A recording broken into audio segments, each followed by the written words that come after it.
Hello, everybody. My name is Seth, and this is another episode of Radiorama.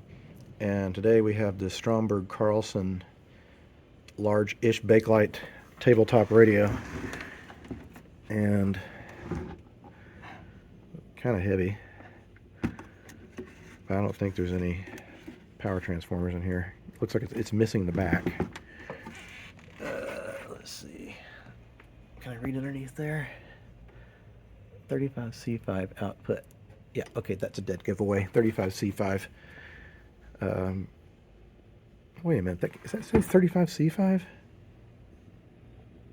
What did I just see? 35A5, that's output. Okay, never mind. 35Y4 rectifier.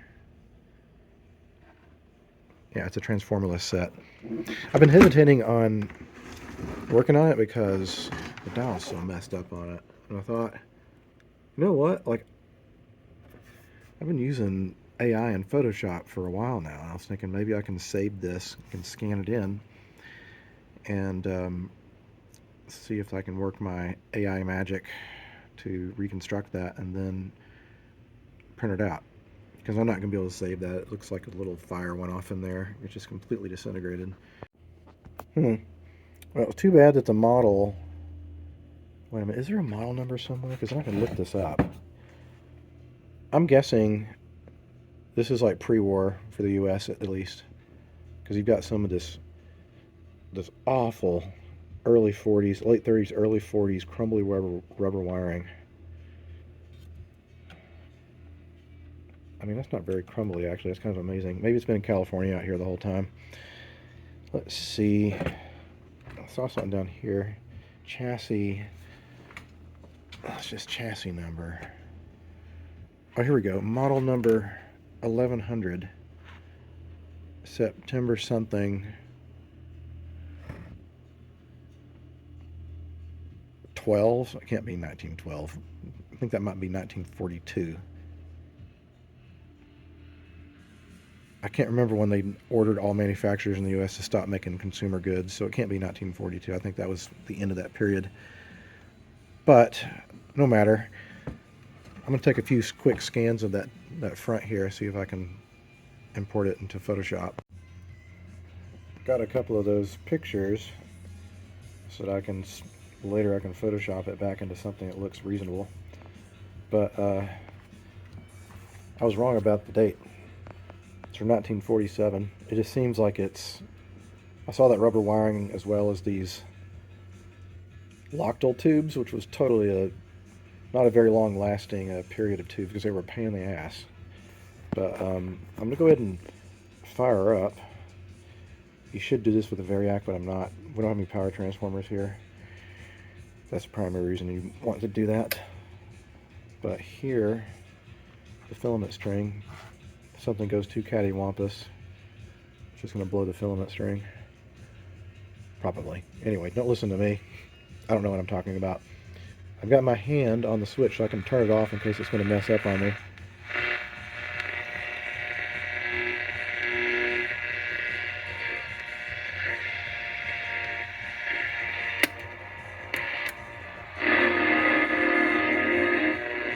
Across from Little Caesars now through February 5th for the Customer Appreciation Day sale.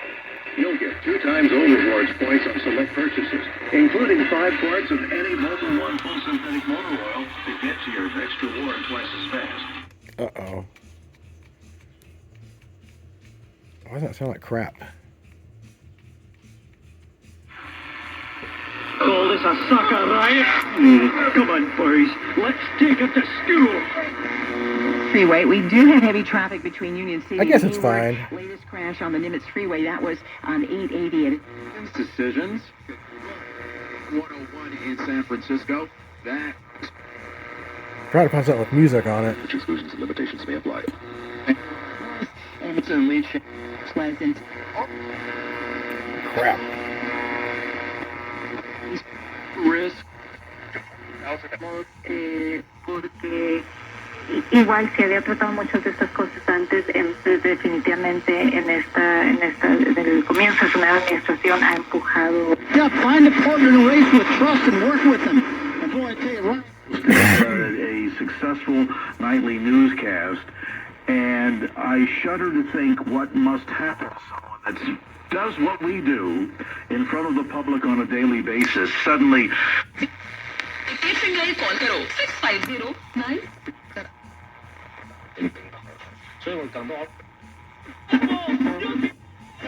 There we go.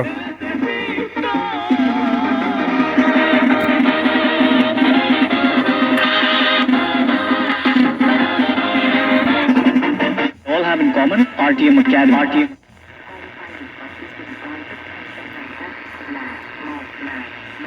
I'm certified by Sonu Nigam. I'm suspicious about that speaker. It does sound like something is rubbing. And it's annoying because that's a field coil speaker too.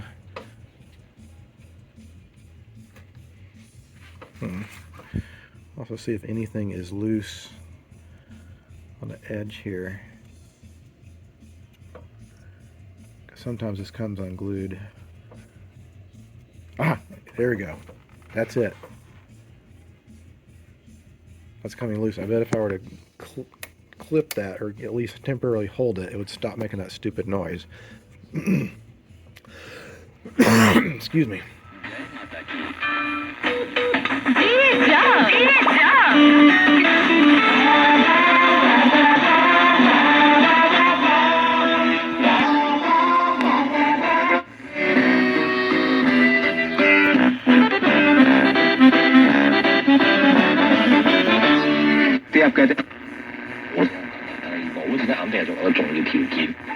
जाना चाहिए।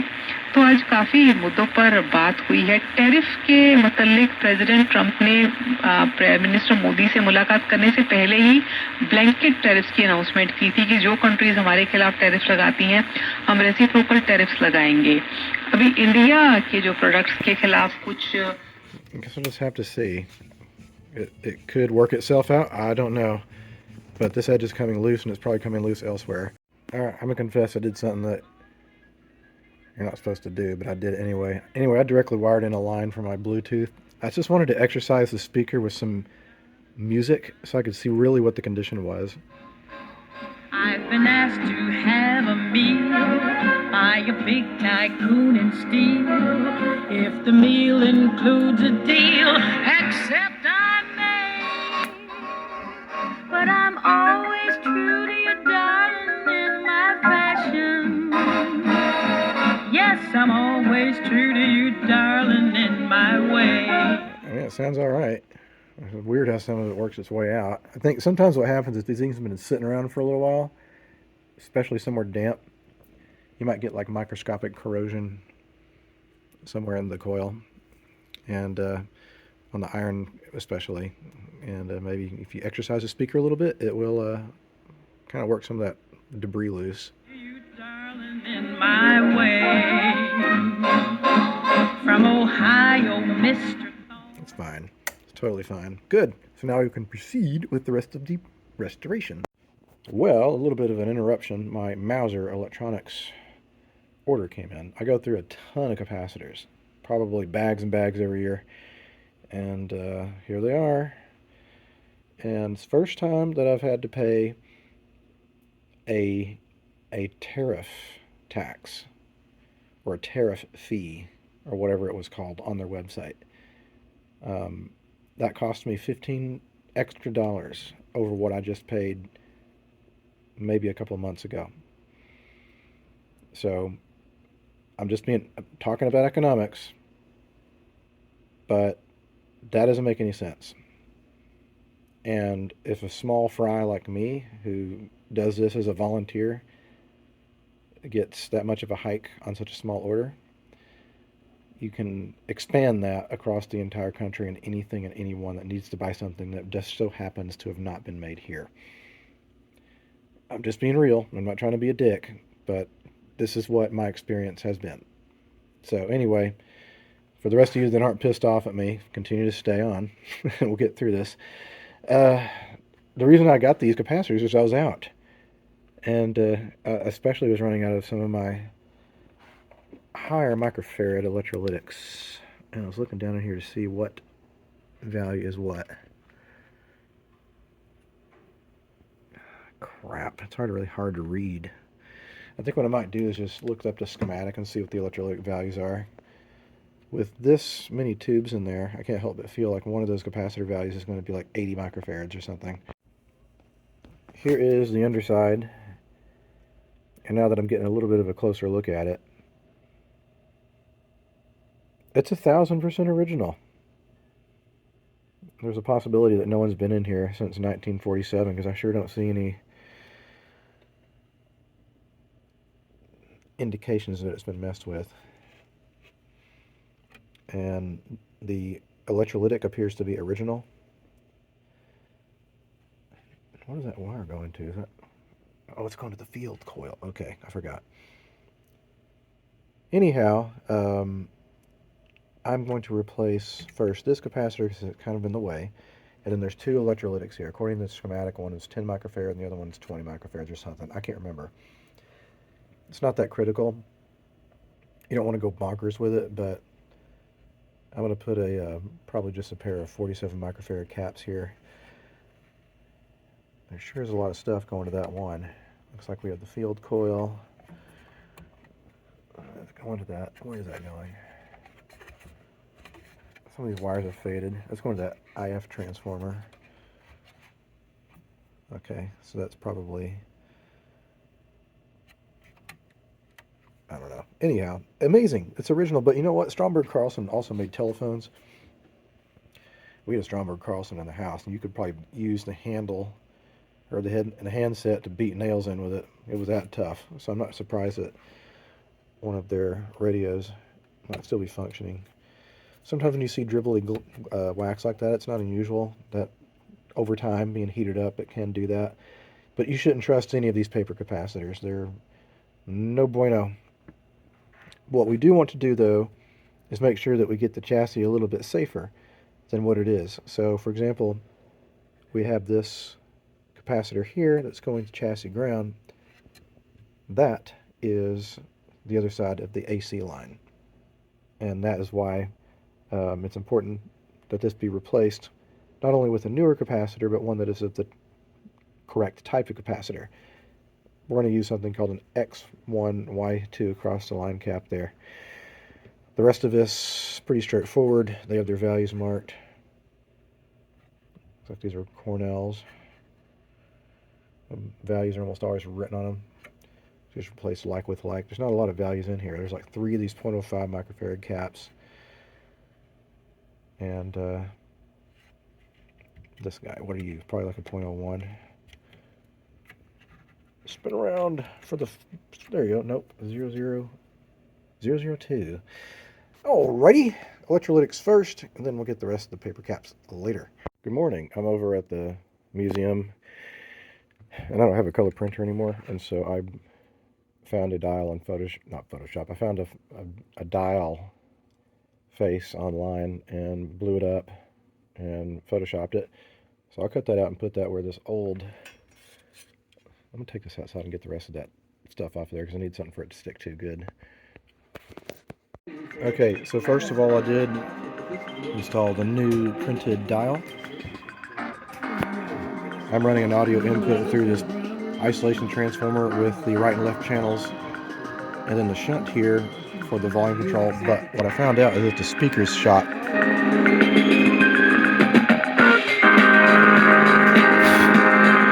So unfortunately I have to replace that, which is not as easy because it is a field coil speaker.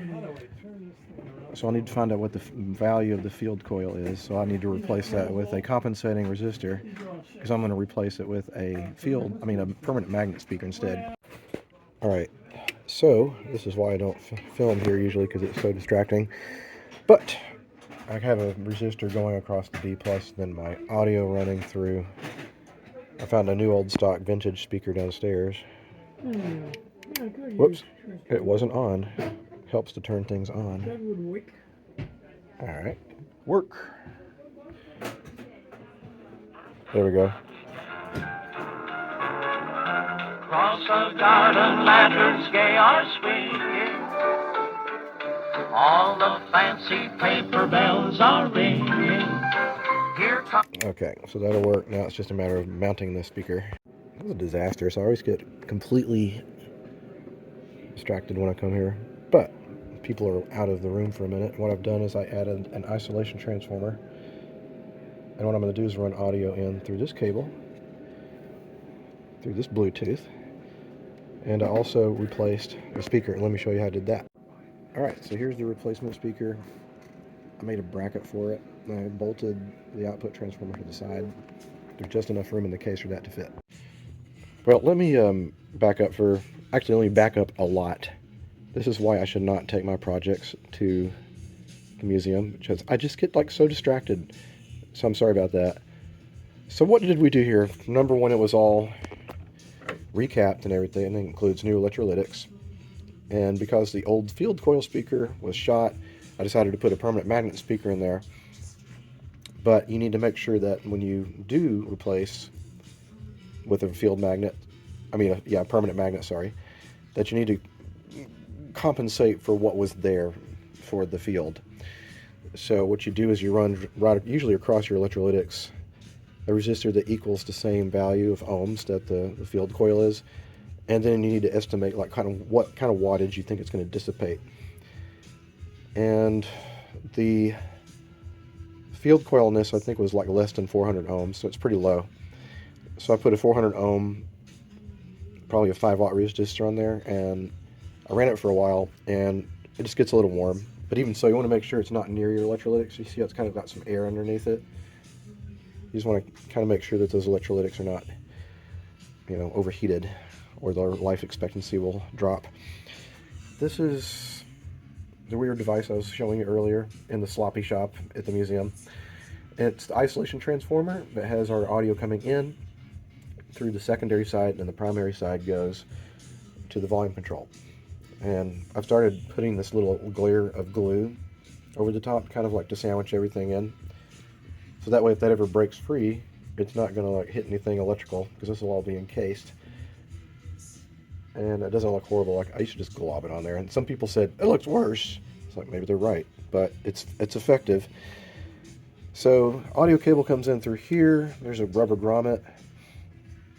Here is the set's original output transformer, and I bolted it to the side here because there was enough room on the side to still fit in the cabinet, and I didn't have room inside of here or on top, so I put it there. Let me flip this around. I installed the new dial paper, or the dial label, whatever, and when you put it in the case, because I tried, it actually looks surprisingly believable.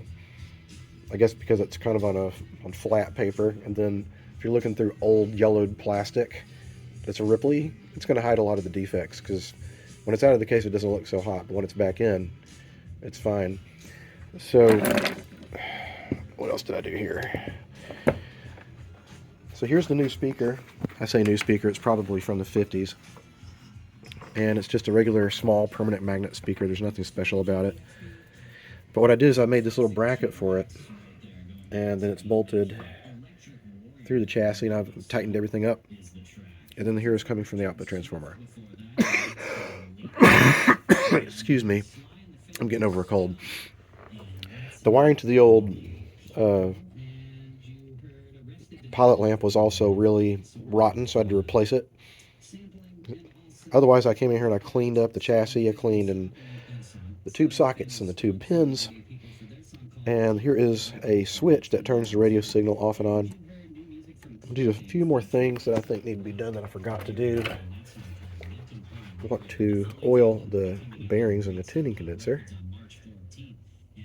There. And the back here. And there. And that should already start to feel a little bit better. But what I'm going to do, let's see, where does it come out through over here?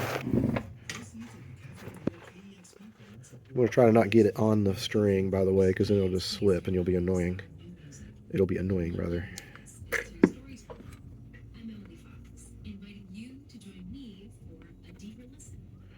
Alright, just work that in, it'll feel better. And it doesn't hurt to put like a little bit on the tuning shafts and just make everything feel like a little bit nicer. Alright, So let me put this back in the case, give it a final polish, and we'll call it done. Okay, I've been going after it with a little bit of Carnauba paste wax in my buffer. And you don't want to get it completely saturated with wax, you just want to get it just a little bit on it, and then you just take your time and go over the whole surface, like so. Usually just stain one area for a little while, just to kind of like make sure and really buff that part out, and then move on to the next area. Some of this will have to be done by hand. I started on it last night, but I get a feeling the pictures I see of these are really shiny, so I think it's a really strong Bakelite casting. Sometimes the castings weren't so good, and they were really porous, and this one seems like it's a little more sealed up. Begins to pet, I cry hooray, but I'm always true to you, darling, in my fashion. Yes, I'm always true to you, darling, in my way. I've been asked to have a... All right, so she's back together again. There's a radio tuner. That we stand ready. You, we encourage it. Likely result in higher costs for homeowners. We go trackside and check in with some...